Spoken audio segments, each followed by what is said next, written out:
YouTube channel as well. So hi, Erika. Hi, Lee. Hi. How are you? Hi. We're so glad you're here tonight. So before we get started with the conversation, I'll talk a little bit about Warwicks and give everybody a chance to settle in. For those of you that are not here in San Diego, if you're joining us all the time and you hear this, you know I repeat this all the time, so my apologies to you. You can step away for a minute while I talk about Warwicks. But for those of you that are maybe tuning in from somewhere else around the country, Warwicks is located in La Jolla, San Diego, California. So don't want to make those of you that are in other parts of the country jealous, but we are at 61 degrees and clear skies. So there's a golf tournament that happens in February here.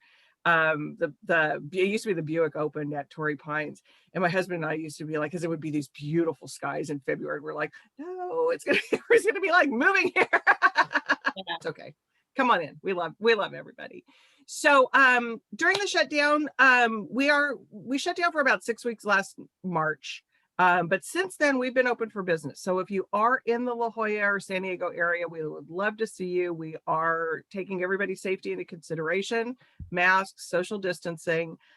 There's really nothing like going in a bookstore and browsing books and discovering new titles. There's just something about it. So we would love you to come in. But for tonight, in the comment section of Facebook, I will be putting both Erika and Lee's books in there. So you can go right there and easily click. If you're in the area and you want to come by, and you can order it there and come pick it up. We do curbside if you'd like, or we'll ship it to you. And we've been shipping media mail, but people have been getting them pretty quickly. So it's not a bad thing. Also in that comment section, you can, if you have any questions tonight for either Erika or Lee, you can go ahead and pop those in. We're not going to bring them in live to their conversation. I'll pop in a little bit later with, they're going to chat for about 35 minutes, and I'll come in with those questions or comments after that point. So I think Facebook's let everybody know we're here for a couple minutes. So I'm going to start the show. So Erika Robuck, welcome. Thank you. She's a national best-selling author of Receive Me Falling, Hemingway's Girl, Call Me Zelda, Fallen Beauty, and The House of Hawthorne. She's a contributor to the anthology Grand Central Original Stories of Post-War Love and Reunion, and the Writer's Digest essay collection, Author in Progress. In 2014, Erika was named Annapolis Author of the Year, and she resides there with her husband and 3 sons. And she's here tonight to talk to her about her newest book. Do you have a copy of it? No, I don't. Why would I have that? Oh, there we go. There it is. The Check Invisible Woman. There it is. Yeah. Amazing. So who's holding that book up is Lee Woodruff. And Lee is a journalist and best-selling author of 2 memoirs, In an Instant and Perfectly Imperfect. Her first work of fiction, Those We Love Most, examines a family's complexity in the wake of trauma. She has written for various magazines and anthologies and lives in Westchester County, New York, with her husband and 4 kids. So with that, ladies, I'm going to toss it to you 2, and we'll see you in about a half hour or so. Okay, great. Okay, who doesn't want to live next door to Julie? I mean, really, don't you feel like there would be muffins coming over and you'd say, Julie, I've got some extra wine in the bottle. Do you want to just come next door and tell me what your best read is for this week? Yeah. Aspirational job, Julie, just saying. Yeah, I know. And quick plug, because my folks lived in La Jolla for 17 years. So I've been to Warwick's so many times, and it's the coolest bookstore ever. And quick plug for our indie bookstores. Thank you, everyone who orders from places like Warwick's to help keep our stores open during this time. So keep doing it. Keep doing it. We won't mention online book ordering because we love our indie bookstores. Yeah. Erika, hi. Hi, Lee. I'm so glad we could do this. I'm so glad too. And I've known Erika for many years. Was it Zelda or Hemingway's Wife came out? We first met. I think it was around the Zelda time frame, because I think that's when your novel also was coming out around that time. Yep. So we met and sort of, had girl crushes on each other, stayed in touch forever. She's gone on to write so many fabulous books. I hope you will check out, in addition to this current book. Hang on one second. Let me just make sure we've got a visual. The Invisible Woman. Yeah. She's written some other really cool stuff. And so we're going to start with that question, because when I think of Erika, and I said this on my book blog where I featured her book because I love her and she's a great writer. She is the voice of finding women, and could there be a better moment in time to exhume the women in history who've been muted for so long? You find these incredible female stories and bring them to life and tell their stories. So first tell us about the book, and then tell us how you came upon this story and wanted to write it. Sure. I'll start just briefly. The book is about American Virginia Hall. She was a World War II secret agent recruited by British and American spy organizations to help defeat the Nazis from behind enemy lines. And when I came across her story, I'd been looking for a woman who was strong in her own right, because I'd been writing about women in the shadows of men for a long time. Mrs. Hawthorne, Zelda Fitzgerald, Hemingway's second wife, Pauline, and wanted to just write about a woman who was out in the forefront on her own. And when I came across Virginia Hall, she was from Maryland, which is my home state, born and raised. We grew up in similar areas and she was more affluent than my family, but where I went to college is where she went to college, and theater and all of this. So I felt a connection to her. Of course, what we had in common stopped there, because she's incredibly courageous and goes on to conquer the world, and I get anxious if it's colder than 30 degrees and my brand of pasta isn't at the grocery store. So I like people who I admire, and I admire her deeply. Well, tell us a little bit about her story for those that don't know. And I'm going to preface that by saying one kind of cool thing that connected us is came across her story, was thinking about doing something with it. Erika and I talked to each other on email, and she said she was looking into the female spies in World War II. Again, women behind the lines. I love the way you say it, in the shadows of men.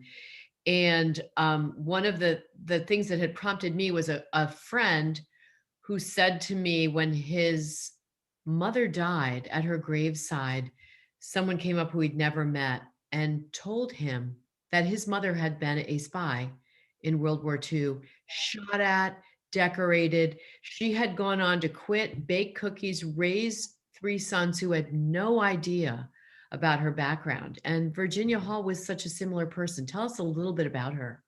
Well, I want to bring up too, when I spoke to you, of course, I had no idea that you had spoken to this person. And then I brought up Virginia Hall, and you said, "Oh, I have 2 books. I'm going to send them to you." One has Virginia Hall and one she's featured in it. So it felt very serendipitous. But I can't find the exact moment in time when I found her. I know I was talking to one of my writing partners at the time, and she said, "Oh, I think I heard of her from a book of famous Maryland women." So I would talk to people about her, and then people would send me books. And so that kind of begins the process for me. I'm mystical about it, and they start to haunt you. I mean, I start to have dreams, and things are sent to me. I come across articles and stories. And Virginia's story is she was always the top of her class, the captain of every team, extremely athletic. She hunted, she sailed, she did everything. Her mother desperately wanted her to marry. She had a debutante coming out party when she was a teenager. And her mother really wanted her to be a proper society woman. Her father indulged her, and he loved that she was a rebel and an athlete, and just didn't really want that life for herself. So whenever she would say, "Dad, I'm going to go study in Paris," do it. So he was always behind her, which was kind of ahead of, for a dad to do that for a young woman at that time was a little ahead of their time. And so she did. She traveled the world. She spoke 5 languages. She was determined to be in some kind of foreign service, but she kept getting rejected. And it started out because she was a woman, and typically men were picked for those positions. Unfortunately, when she was in the consulate at Turkey, she was hunting one day with friends, and she slipped when she was climbing over a fence, when she had actually her father's shotgun slung across her chest, like she always did, and it went off, and it blew her foot off. And within 24 hours, the gangrene was already working its way up her leg. And she had to make the decision, do you want to amputate or do you want to die? So she had the bottom of her leg amputated. And shortly after that period, she went through a deep depression, and she was actually thinking of committing suicide. But her father at that point, he had died the year before. And he came to her in a dream or a vision of some kind. And he told her that she was so much more than that, and she had so much of the future ahead of her, and to just keep going. And so from that, she was always very determined. She came back to her determined, stubborn self, and eventually got a prosthetic leg. She named it Cuthbert, and she did not let it stop her for a minute after she got it, and she resolved to keep going. And when the war started, the US still didn't want her. They said because she had a disability, they had all kinds of excuses. But the French were happy to have her drive ambulances. And so that's how she got started. And then one thing led to another. She came on the radar of a British spy organization, and the rest is history. That is such perseverance when you think about it. I mean, that is just a personality that was rare in those days. Women were so prescribed in the little box that they were kept in. Somebody, my book blog published on Tuesday, and I've had 5 people tell me that they're getting your book. Somebody who already got it and read it and was talking to somebody, their book group has already read it or is Oh, reading wow. it. I know. So get on it, gals, get out there and order this. And she was saying that she had read somewhere else that a long distance runner, like triathlete, had tried to do the escape. So you'll tell us about Virginia had to escape over the Pyrenees Oh, with wow. the freaking, like wooden leg. Yeah. The athlete had tried to recreate that in the time that she did without the wooden leg and couldn't do it. So That's talk a little bit about her grit. Oh, she was so gritty and so determined. And prosthetics now have come a long way. The technology, they're extremely lightweight and they work with your limbs and they've just done incredible things. But back when Virginia Hall had a prosthetic, it weighed 7.5 pounds and it was fastened by a series of belts and buckles all the way up her leg to her hip. The hinges would get rusty and it was just a really clunky apparatus. But yet again, it wasn't, I don't want to say it wasn't a big deal to her, but it was just what she had to deal with. And she became very practical about it. And so she would do what she had to do and keep going. But with the Pyrenees, her network, it was bad enough that when the Allies conquered in North Africa, sending the Germans back and spilling over into the unoccupied zone of France, her whole network was decimated because a betrayer had worked its way in. There were wanted posters with her face all over Lyon. And Claus Barbie, the butcher of Lyon, said that he was going to get his hands on her. And so she had to escape. So she had the pain of knowing that some of the people in her network were dead. Some were being carted off to concentration camps. And there was 2 feet of snow to go wading through to get out of there. And it's just unimaginable that anyone could do it. I've said that, if this story wasn't true and I tried to make it up, it would be preposterous. So, Yeah. yeah. The truth is stranger than fiction. Always. What does it take, Erica? You do such a wonderful job of getting inside your character's head. And oftentimes there isn't a lot of information for you to work with. Can you talk to all the writers out there about that process? What does that take? You just talked about dreaming about her and having her enter your dreams, but there's so much more than that. Sure. That's usually the beginning of the relationship when everything seems so, exciting and then you start going to the research and you find out she said, I don't want to be found. And she makes it as hard as possible. So then it became putting together a puzzle and having, 20 sources with a mention here, a mention there, a bio there, and putting together a portrait of someone.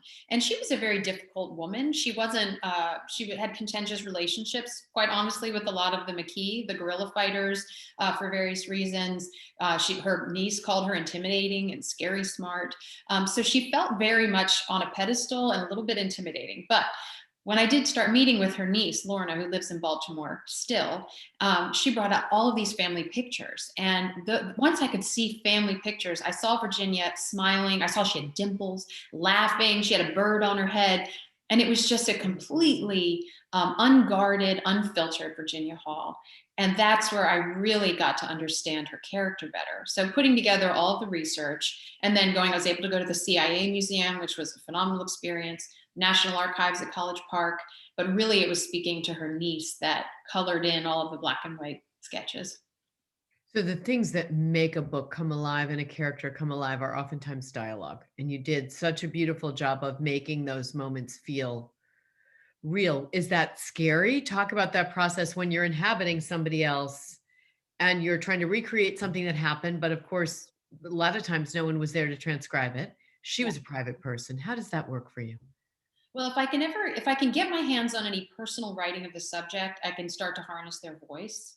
And so I was able to get some files from the National Archives where she would write up her activity reports, just a little flavor. And then also to see some of the pictures, and her, her silliness came through sometimes, or her sense of humor. At one point, after she's listed all the bridges blown, the railways cut, communication lines destroyed, enemies, allies. I mean, it's just huge, detailed report. The interviewer said to her, "Were you decorated in the field?" And her answer was, "No, nor any reason to be," which was just, and that was the end of the report, which was so absurd. And, so I could kind of get a little bit of her there.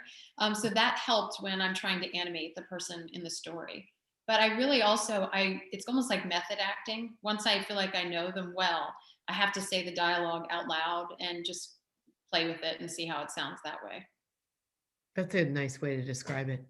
Yeah. What surprised you? Tell me about any of the moments where you were doing the research, or maybe actually while you were writing the story. And everybody out there who's a writer knows what it feels like to be in the flow. And then also what it feels like to be sort of stuck and where am I going to go next? So talk a little bit about that and then some of those surprising moments. Well, for me, the biggest surprises were the characters who rose up from history, who also wanted their stories told. So this is not just about the superwoman who's Virginia Hall. It's about the everyday men and women along the way that helped her. And whether they were farm peasants or a mom with a child whose little wagon he pulls through town that the resistance packs full of weapons for him to deliver under the Nazis' noses, a woman who keeps a safe house with people in the basement, a whole village that comes together to harbor fugitives. I won't say too much, but it was looking at these everyday men and women and saying to myself over and over again, could I have done it? Would I have done it?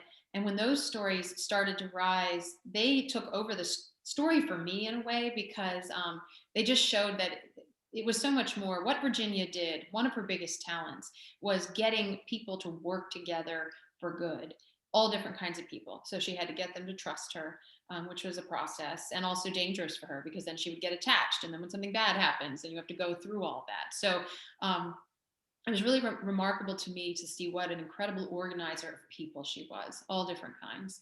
So that surprised me along the way. I remember a scene on a train that, the way that you write that, it's just my heart was in my throat. And what was so astounding to me was the fact that at some point the Nazis had profiled her because of her leg, if I'm not mistaken. And the fact that she came so close to getting caught so many times. Oh, yeah. And you write that in such a way that, we can all see this as a movie. This is the next Netflix. Anyone out there in Hollywood listening, this is amazing content. But how did you put yourself inside her head? You've talked about, getting documents and trying to see how she would write, but did you have moments where you just inhabited her? Well, my writing process is sort of a hypnosis. I'm not sure with fiction if you did anything similar, but when I sit down to write, I put on music of the time period, I light a candle, I say a prayer, and then I go in. I mean, it's almost like hypnosis. So to me, I'm in the story, and I feel every single emotion on the page. And that's why writing this World War II book, and then I have another coming out, it's kind of taxing, because my heart is racing, or I cry, or I laugh, but ultimately I have to come up out of it and go to the carpool line or something like that. It's much harder to transition out than transition in for me. So during the drafting phase, I'm just miserable and horrible to live with, because it's always like I have a ghost tapping my shoulder. It's like another child, really, that wants my attention, and I can't always give it fully. So I feel very splintered. But for me, I really do try to, I don't want to say act. I'm not sitting there acting at my desk, but in my mind, I really am. So I just have to inhabit the person to get there. They say no tears in the writer, no tears in the reader, that kind of thing. So Yeah. Well, I love that kind of going in. I love the ritual. Can you talk to us about your writing process in terms of, do you set aside a certain amount of time every day? How does this work for you? Because you have been really consistent in being able to put out some excellent books. Oh, thank you. Yeah, I'm an everyday writer, every weekday, I should say. So when my sons go to school, whether they're online or in person, they're both, the two younger ones are doing a hybrid thing. My older one's in college. But once they go to school, the hypnosis comes in, and then I usually write each weekday from 9 to 1. And then I come out of that, have lunch, exercise, and don't write for, so I have sanity at that point. But it's Monday through Friday, kind of a 9 to 1 thing. And 4 days out of the week, it's a total slog. I'll end up with 2 paragraphs and delete them the next day. And then on the 5th day, it just seems like that's when I hit my stride. It's almost like Virginia trying to find the right radio frequency. And it takes all those days, but then you find it and the time goes by and I'm late to pick my kid up at school and I have 12 pages that I barely have to edit. So it's always searching for that writer high, and it's so few and far between. But when it happens, it's just like, oh, that's the best. Yeah, it is. Yeah, it is. It's an amazing feeling for everyone out there who knows what that feels like. And then what do you enjoy more, the creation of the first draft or the editing process once you've got it all done? I think the editing process is easier because I can dip in and out of it without feeling like I'm splintered. So to me, it's a more clinical process. So I have the story and then I can rearrange and alter and do those sorts of things. And if someone needs me in the dining room, it's not this whole, I have to unhypnotize myself to go stumbling out of 1944 with the Gestapo on my tail. I can just walk to the dining room. So for me, the easier part is editing, which mercifully, I am in that stage right now with my new book that's due next Friday. Not good news is that I know it's just all happening at the same time. So we have to hear a little bit about that. Can we spend just a tiny slice? Can you tell us? Absolutely. Yeah, when I started The Invisible Woman, there was another woman who I'd woven her story into it, but I ended up pulling her out because Virginia Hall insisted this was all about her. But this woman kept coming up. She kept haunting me. She came into my dreams. She would be in an interview with someone else. And so I've put her in with another American woman in the resistance. So the 2 stories, one is another American named Virginia Lake, married to a Frenchman, and Violet Jabo was a Franco-British wife and mother, and their stories converge at Ravensbrück concentration camp. And they were put in the same work details, so they got to know each other. And again, stories you would not believe if they weren't true. Incredibly powerful and redemptive. A lot of tragedy, but a lot of redemption too. So. You started this sort of investigating women, as you say, who've been in the shadows. What brought you to, I mean, obviously you're a woman, you're a mother. I'd like to put in a plug. She's also a hockey mom, which when you're bringing it up to a big level of dedication, those are some early hours. Yeah, look at that face. She's like, wow, I have 3 boys. I did that. You know. You're still doing it. But how did you stumble on this wonderful niche of storytelling? Well, it's the kind of books that I enjoy reading. And it went back to, I think about when I read Tracy Chevalier, The Girl with the Pearl Earring, how she saw the Vermeer painting and then built a whole world around it without really knowing much at all. And that fascinated me. And just, I love research, and my eyes always go to the women because I am a woman.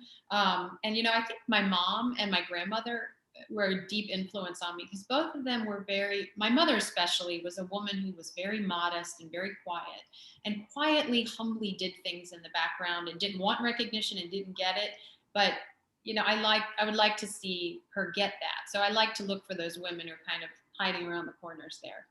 And I don't know if Virginia Hall would appreciate it. I think she would, but I think it's been 75 years since the war. So yeah, I think she's probably happy to get her due now and probably looking down and thanking you at some level. I'll tell you, yesterday, I can't say exactly what was in the email, but her niece Lorna emailed me and she finished reading the book. And it was the most moving email I ever got about a book. And in short, she basically said I didn't really know my aunt until I read this. So I was... Wow. That's a big over that one. Yeah. Yeah. That one needs to go in the writer's room in a little frame. Yeah. What was going to the CIA complex like? Can you describe that for just a little bit? That must have been cool. Yeah, that was really cool. Well, I applied and I didn't think I would actually get to go in as a researcher. And a couple of months later, I got the green light. And when you walk into the CIA complex, there is the huge seal on the big lobby that you see in the movies. That's exactly what it looks like. And they make you stop and take your picture on it. And they said to me, we'll mail you the picture, but you can't post it on social media. And I was like, well, why not? That's the coolest picture ever. And they said, because people will think you're in the CIA and they'll want to kill you. And so I was like, I'm not going to. Okay. I'm not going to. Any impulse was just squashed right there. Yeah. And originally, why did you take that picture without telling me that first? But so then we went forward, and it's funny when you're there, it's a metropolis, but I had 3 people with me, 2 officers and the media liaison, and they were within about a foot of me. Like if I tried to move that way, they would be moving with me. It was like 3 shadows. And but it was phenomenal. They have a museum there. And I had gone there to see some of Virginia Hall's artifacts. So her passport is there, her Distinguished Service Cross Award, a wireless transceiver that she would have used in the field, a B-2, along with all the tricks of the trade from the CIA, all the creepy little dirty tricks that they employed, which were so fun to look at. And then at the end, I got to see the art gallery. And that's where the painting, "The Daisies Will Bloom at Night," which was one of the code phrases she used for her drops that she would organize of materials with one of the men that worked with her. And it was this big, huge, beautiful painting. The artist is Jeffrey W. Bass. And it was just another glimpse of Virginia. I don't know how to explain it, but the way the light fell in the picture, and there was a cat in the barn, and I felt like I was there. So all these little things, they come together to create a full picture. But that was a really cool experience. I recommend it. I'm just thinking about "The Daisies Will Bloom at Night." I might have picked up on that as being some kind of a code word, because doesn't that just sound like, something out of a cartoon? That's Yeah. a pretty awesome, here's the code word: "Daisies will bloom at night." Daisies will bloom. And they would say crazy things too, like the giraffe has a long neck, So it was kind of how you get people to trust you. So if you tell them to give you an absurd phrase, and then Virginia Hall taps it in Morse and sends it to headquarters, and then they play it on the BBC, okay, maybe this woman can actually help me. She got the giraffe has a long neck through to the BBC. So yeah.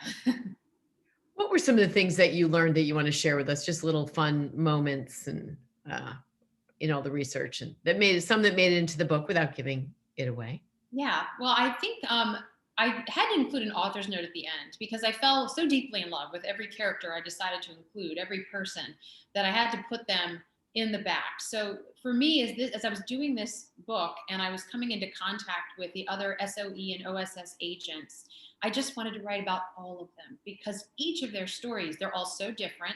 But they're all extraordinary, and just the people that came from different walks of life to come together to do this. I mean, Julia Child was in the OSS. She was stationed in India.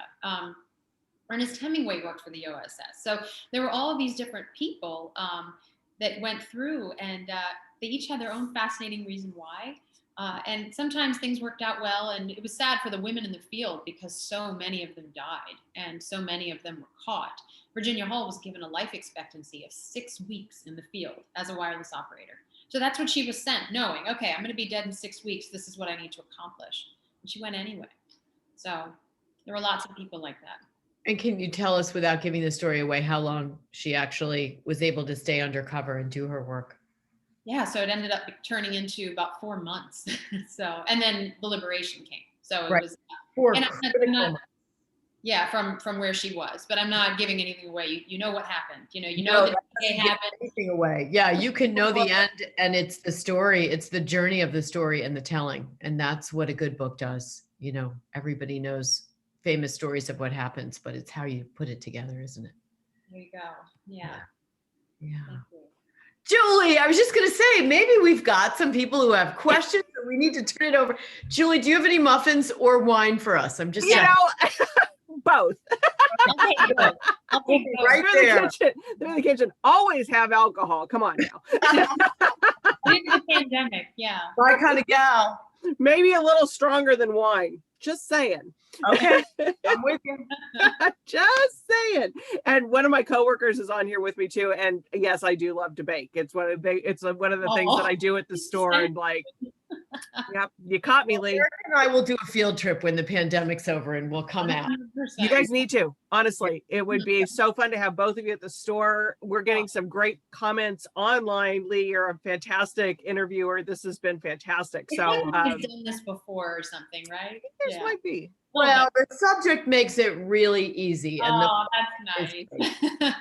Well, and that's what I was going to say too. It's like I had another author a few weeks ago that talked about the women of this generation, and it truly is they truly are the greatest generation, and they truly were just like, we're wimps compared to those women. Sorry, just say.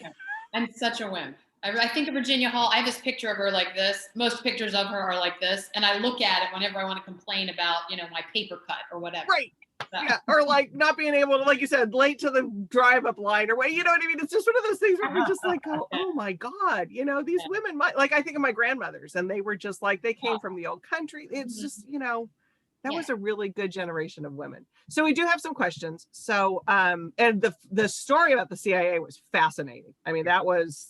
Now that's a field trip we all need to make together. I would go in a heartbeat. Yeah, that sounded amazing. Let us in, Julie. I don't know that they would let us in. They've already heard about our wine problem, and they're taking it. Well, I made the ridiculous joke when I got there. I can't believe you let me in with my search history, and they were like this.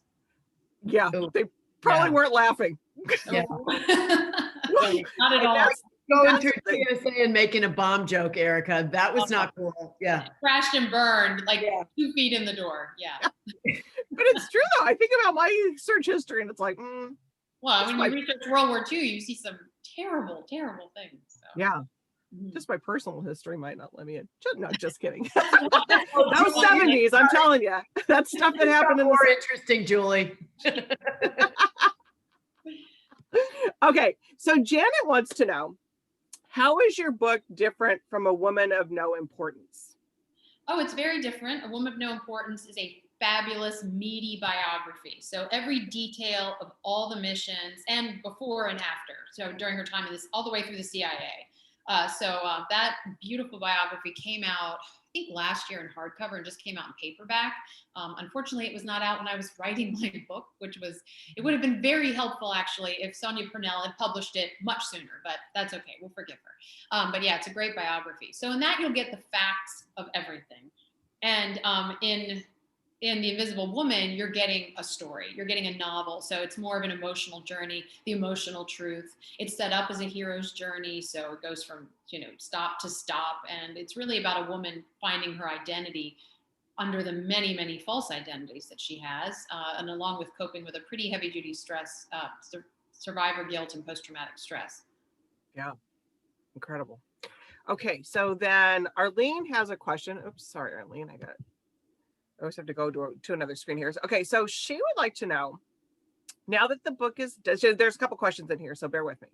Now that the book is done, do you miss Virginia Hall as a character? How does learning about her change you and your approach to writing and storytelling?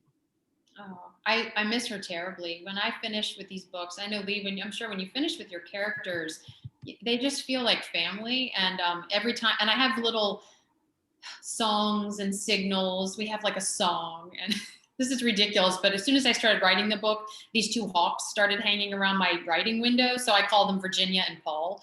And so whenever I see Virginia and Paul, I think of Virginia. So I'm letting you into my writer crazy here. But so I miss them terribly when they're done. And I try to honor them when the book is done by visiting their graves and just spending a little time in that way, which I was able to do because Virginia Hall is buried in Baltimore, not far from where I live. And Paul, her husband. And then in terms of writing, what this has done because it is a hero's journey, because the stakes are so high, it really has made me want to seek more stories like this, stories of incredible courage and bravery. I like something that's a page turner, but that also has some depth to it. So I think it's probably going to be harder for me to find subjects in the future that meet that level, that aren't always about World War II. I do have one more, but at some point you have to write about other things. But there's just so many stories of courage and daring. And well, absolutely. I mean, there's no other time in history that was so full of, just these heroic people and doing just amazing things. It's I think that there's endless. World War, there's a world full of stories, in all different fronts. So right. Oh yeah. No. Just really quickly too, I think what makes the time so lush for storytelling is there's a super clear delineation between good and evil. Yes. Think about it, right? Like the good guys that was pretty darn clear. Yeah. And when has it ever been as crystal clear since? It hasn't. So I think we can that's why we all go back to that so often. That's a really, really good point, Lee. And I hadn't really thought about that before, because it really is that you can pick a side and go, you don't, I should say you don't have to pick a side. Yeah. You know 'Cause what they're- side. You know the side of good and light. And Yeah. And Correct. so many more sense where you could make a case for either like who's right, who's wrong, who's the aggressor, who's not. This was pretty darn clear, and there were Right. real heroes. yeah. And there really And- were, and there were, and everyday people became heroes. Just every Oh, day, yeah. you know, you talked about me, like, you know, being my neighbor, you know, people like us Yes. became, you know, we took a stand and we, you know, made things happen. Yeah. At the CIA, they said that people, when they're operating in those situations, even the enemy thinks that they're doing the right thing. So the officers told me when they have to try to get into the head of the people who are local, they also have to get into the head of who they're fighting, because those people believe in their cause, and it helps when they're trying to figure out how to defeat them. But yeah, but like World War II, it was very clear, good and evil. Yeah, it was. So Arlene wants to know for you, Erica, what do you do to get unsplintered when you go? It's just a terrible cliff that you fall off of. My watch, I set my watch so I don't forget to pick up my child from school, and it goes off, and then I go like stumbling toward the car, and then feel weird for the rest of the night. So yeah, I try to get those first drafts knocked out as quickly as possible. Marie says, Erica, you truly have written an amazing novel that brings the time, the adversity, and most importantly, Virginia to life. And Mary Ann says, you both are compelling. This is a great subject. So we've got some great comments coming in. Let's see if we got any more questions. Great discussion. So did we talk about the title? No. Let's talk about the title, because that's always a fascinating one to me. Was that always the working title? Did it change? Okay, yeah.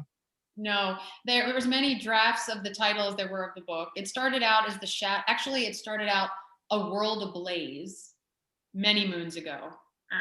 And then then I had The Shadow of All, which was the line of a resistance poem. And then people thought, what does that mean? No, it's too literary. And then we went to the code name Diane, code name Artemis, lots of code names out there. And you know, we went through a lot of different things, but I think it was my editor who was just talking about her invisibility, and it grew out of that discussion. And as soon as we thought The Invisible Woman, it was like, oh, that's the one. There we go. Kind of happens that way though, doesn't it? I mean, sometimes I think I've talked to enough other ones. Sometimes it's like, no, the title's right there, but sometimes it's this evolution. Yeah, I think the only one of my books where the title was right there was Hemingway's Girl. It was just a line of dialogue. I actually had my readers vote on it on my blog, and overwhelmingly everybody's like, yeah, that's the title. So everything else has been complicated. Lee, how about you with your titles? It's so funny that you say that. I was also going to ask Julie, because I'm sure it's a question that comes up with each one of my books. It was my editor who saw it. And I think as the writer, you're so close to it. Oh yeah. That everything I thought was cool was too esoteric. I'd fallen too in love with it. So I almost think, and what a great idea to ask your fans to help pick the book, because you're just too attached to it. Yeah. You're too in the weeds.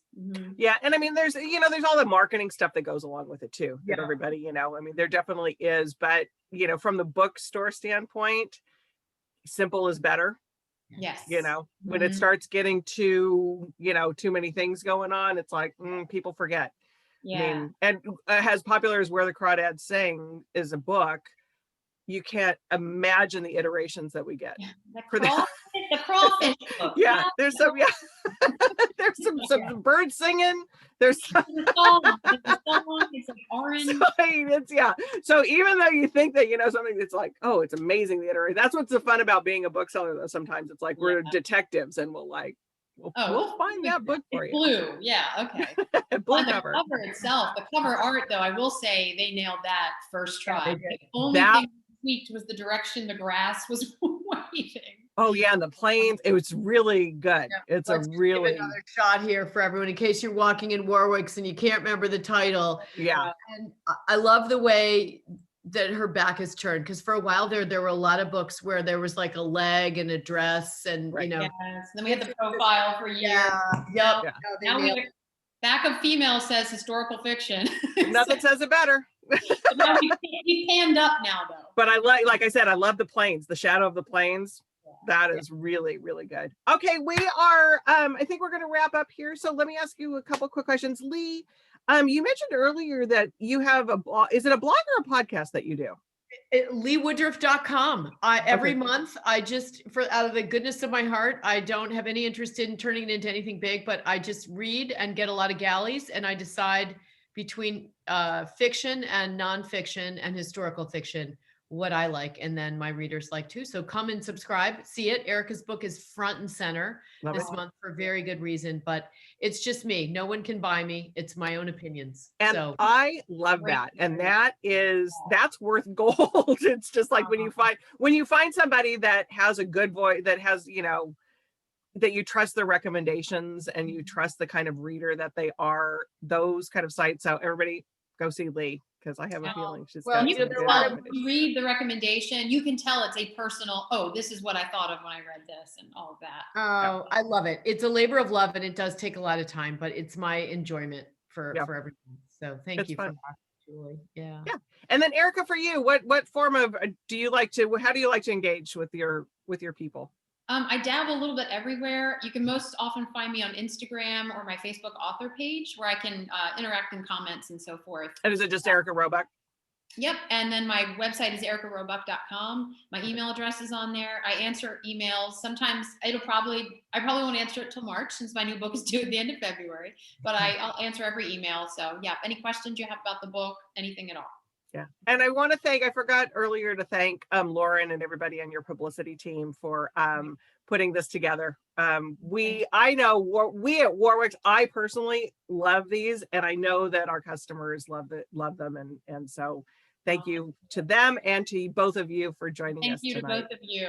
Oh, and likewise. And Julie, Erika and I will be there. So keep baking because we'll be showing up. And cocktails. Warwick. I'll get the cocktail shaker going. Yes. All right, I'm going to take us off of Facebook Live and we are going to close the recording. So good night, everybody. See you. Go to Warwick's if you want more author events. Come and see us at our page there. All right. Bye. Thank you.